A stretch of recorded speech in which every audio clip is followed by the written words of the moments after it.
Assalamualaikum. Ini benar ya kelas R6B? Baik. Baik, Ibu buka dulu ya anak-anak.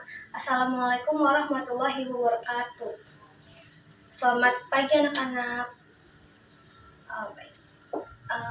Di pertemuan kali ini masih dengan Ibu ya yang mengajarkan mata pelajaran ekonomi.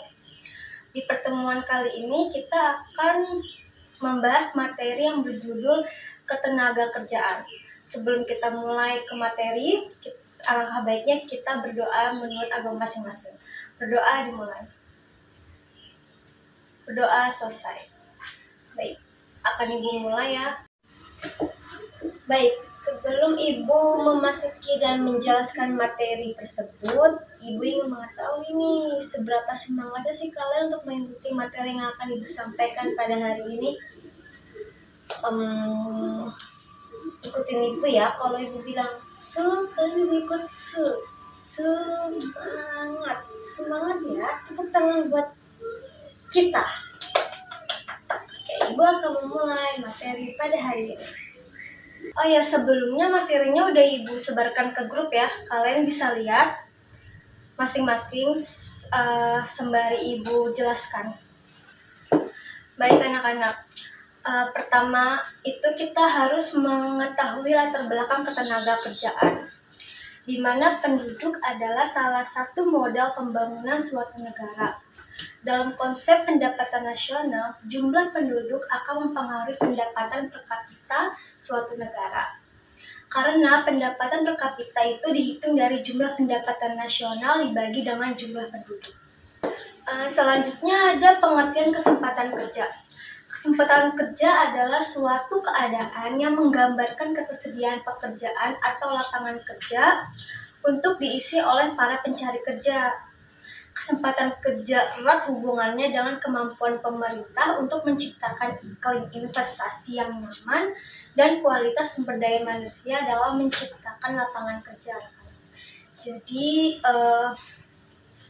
lapangan kerja itu emang penting banget ya teman-teman ya. Selanjutnya Ibu akan menjelaskan angkatan kerja. Mengapa angkatan kerja itu berhubungan erat dengan jumlah penduduk? Ada yang tahu jawabannya? Nah, jawabannya itu karena ukuran besarnya angkatan kerja sangat dipengaruhi oleh pertumbuhan jumlah penduduk yang sudah memasuki usia kerja. Nah, angkatan kerja ini dibagi ke dalam dua kelompok, yaitu pekerja dan bukan pekerja atau pengangguran ya anak-anak. Nah, yang kedua, pekerja. Pekerja itu dibagi menjadi dua, yaitu pekerja penuh dan pekerja setengah pengangguran. Baik, selanjutnya Ibu akan menjelaskan tenaga kerja.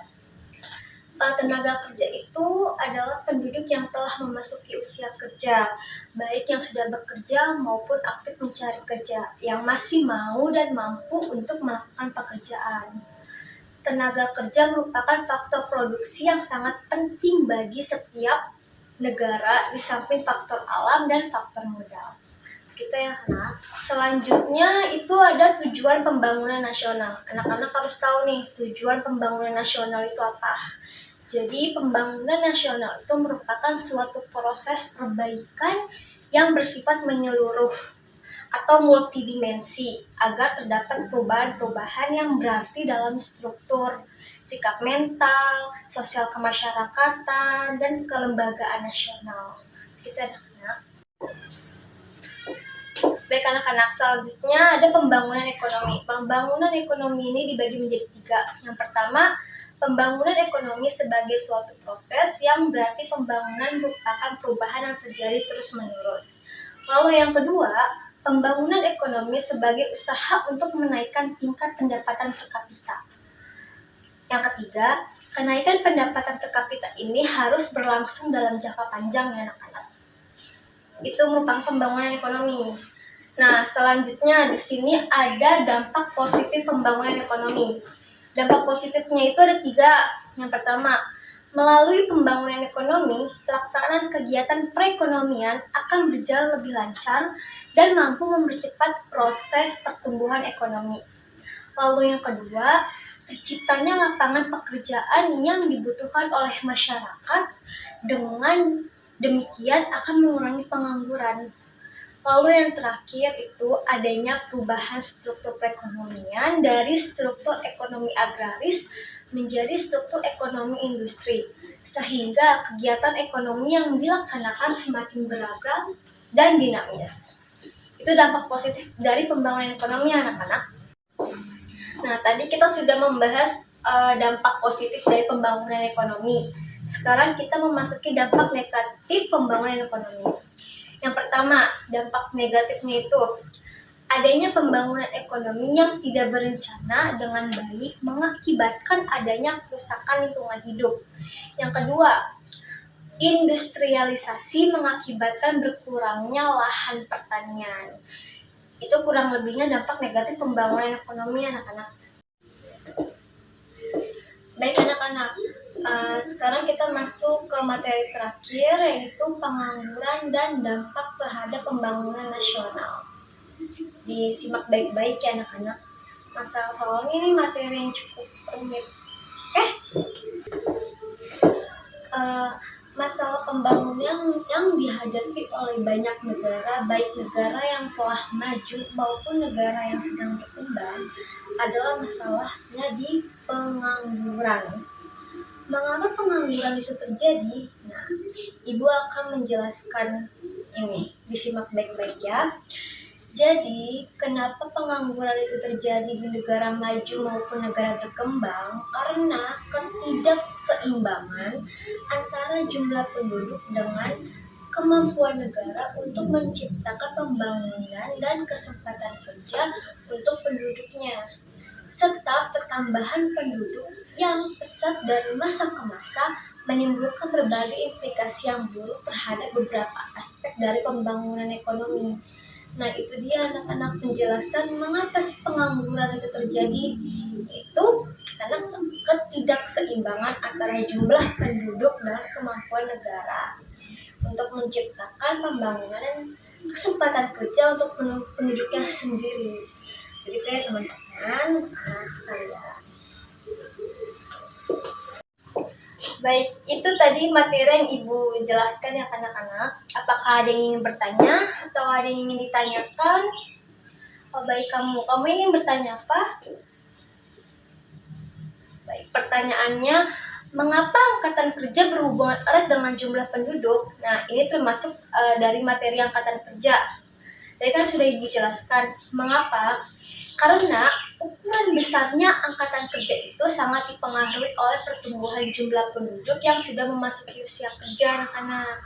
Begitu ya. Baik anak-anak, karena pemaparan materinya sudah Ibu jelaskan dan sudah selesai, sekarang kita memasuki sesi ice breaking. Karena Ibu sudah menyiapkan ice breaking untuk kelas kalian. Contohnya itu gini. Jika Ibu mengatakan tepuk pagi, kalian tepuk sekali.